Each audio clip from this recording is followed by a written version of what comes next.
A Nighttime Conversation with Tolkien, September 1931.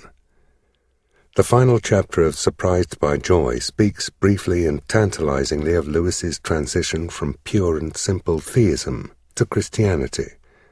Lewis takes pains to make it clear that this conversation had nothing to do with desire or longing. The God to whom he surrendered in Trinity Term 1930 was sheerly non-human. He had no idea that there had ever been or ever would be any connection between God and joy.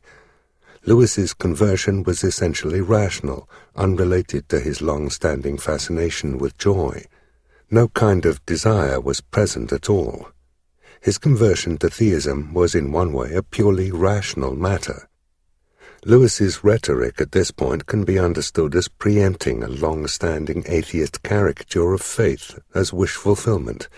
This idea, given classic expression in the writings of Sigmund Freud, 1856 to 1939, has an intellectual pedigree going back into the mists of time. In this view, God is a consoling dream for life's losers, a spiritual crutch for the inadequate and needy. Lewis distances himself from any such idea. The existence of God, Lewis insists, was not something that he wished to be true. He valued his independence far too much for that. I had always wanted, above all things, not to be interfered with. In effect, Lewis was confronted with something that he did not wish to be true, but was forced to concede was true. This rational God bore little, if any, relation to Lewis's world of imagination and longing on the one hand, and to the person of Jesus of Nazareth on the other. So how and when did Lewis make these deeper connections, so characteristic of his mature writing? The simple answer is that Surprised by Joy does not really tell us.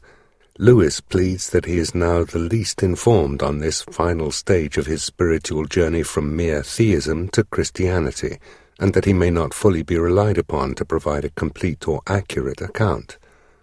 What we find instead is a paper trail of disconnected ideas and memories, leaving the reader with the task of trying to link these thoughts and episodes into a coherent whole. Yet it is clear from Lewis's correspondence that one extended conversation was of critical importance in enabling him to transition from belief in God to acceptance of Christianity. In view of its importance, we shall consider it in detail. On Saturday, 19th September 1931, Lewis hosted Hugo Dyson, 1896 to 1975, a lecturer in English at nearby Reading University, and J.R.R. Tolkien for dinner at Magdalen College.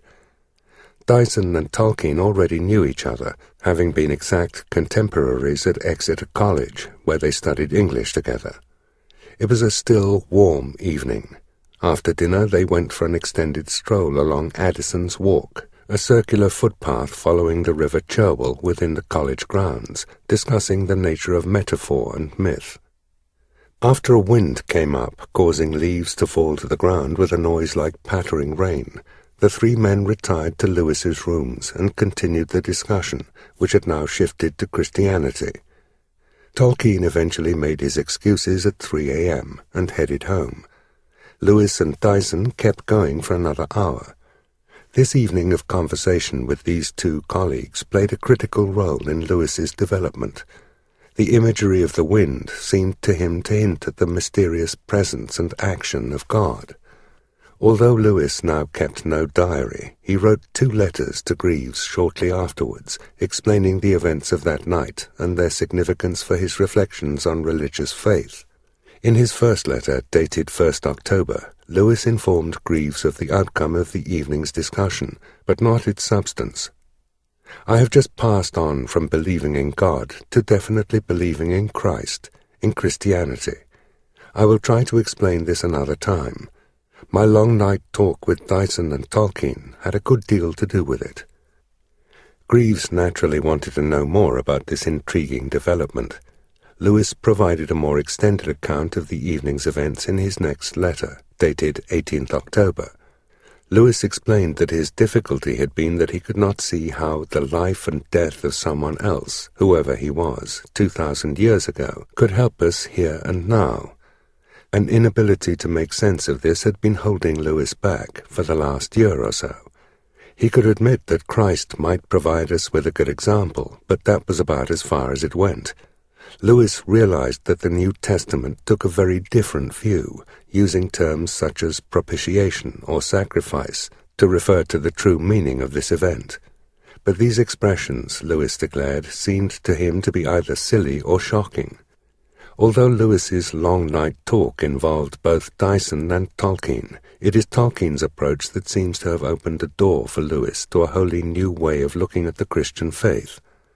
To understand how Lewis passed from theism to Christianity, we need to reflect further on the ideas of J.R.R. Tolkien, for it was he, more than anyone else, who helped Lewis along in the final stage of what the medieval writer Bonaventure of Bagnoregio, 1221 to 1274, describes as the journey of the mind to God. Tolkien helped Lewis to realize that the problem lay not in Lewis's rational failure to understand the theory, but in his imaginative failure to grasp its significance. The issue was not primarily about truth, but about meaning. When engaging the Christian narrative, Lewis was limiting himself to his reason when he ought to be opening himself to the deepest intuitions of his imagination.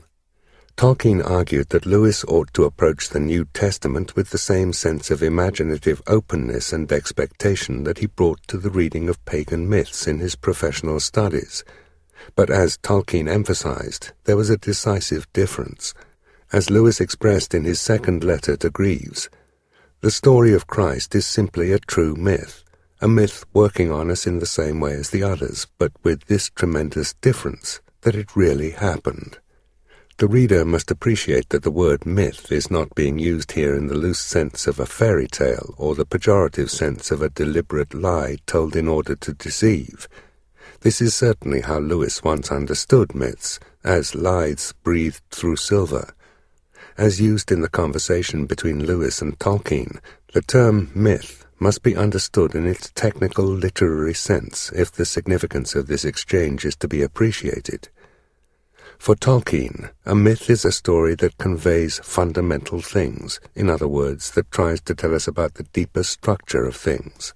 The best myths, he argues, are not deliberately constructed falsehoods, but are rather tales woven by people to capture the echoes of deeper truths. Myths offer a fragment of that truth, not its totality. They are like splintered fragments of the true light. Yet when the full and true story is told, it is able to bring to fulfillment all that was right and wise in those fragmentary visions of things. For Tolkien, grasping Christianity's meaningfulness took precedence over its truth. It provided the total picture, unifying and transcending these fragmentary and imperfect insights. It is not difficult to see how Tolkien's way of thinking brought clarity and coherence to the jumble of thoughts that so excited Lewis's mind at this time. For Tolkien, a myth awakens in its readers a longing for something that lies beyond their grasp. Myths possess an innate capacity to expand the consciousness of their readers, allowing them to transcend themselves. At their best, myths offer what Lewis later termed a real, though unfocused, gleam of divine truth falling on human imagination. Christianity, rather than being one myth alongside many others, is thus the fulfillment of all previous mythological religions. Christianity tells a true story about humanity, which makes sense of all the stories that humanity tells about itself. Tolkien's way of thinking clearly spoke deeply to Lewis. It answered a question that had troubled Lewis since his teenage years. How could Christianity alone be true, and everything else be false? Lewis now realized that he did not have to declare that the great myths of the pagan age were totally false. They were echoes or anticipations of the full truth, which was made only in and through the Christian faith. Christianity brings to fulfillment and completion imperfect and partial insights about reality, scattered abroad in human culture.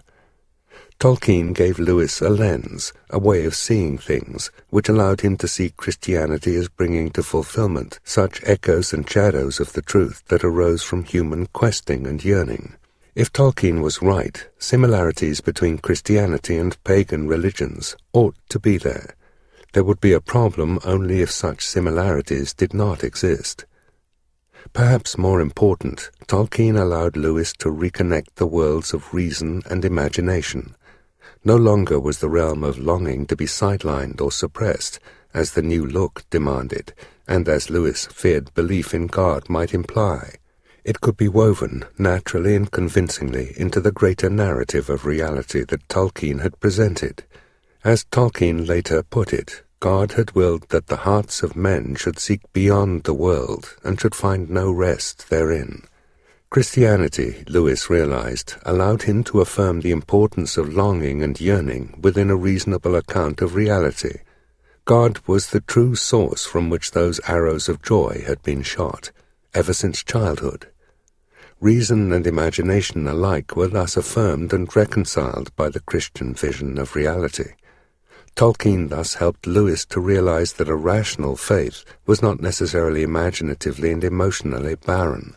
When rightly understood, the Christian faith could integrate reason, longing, and imagination.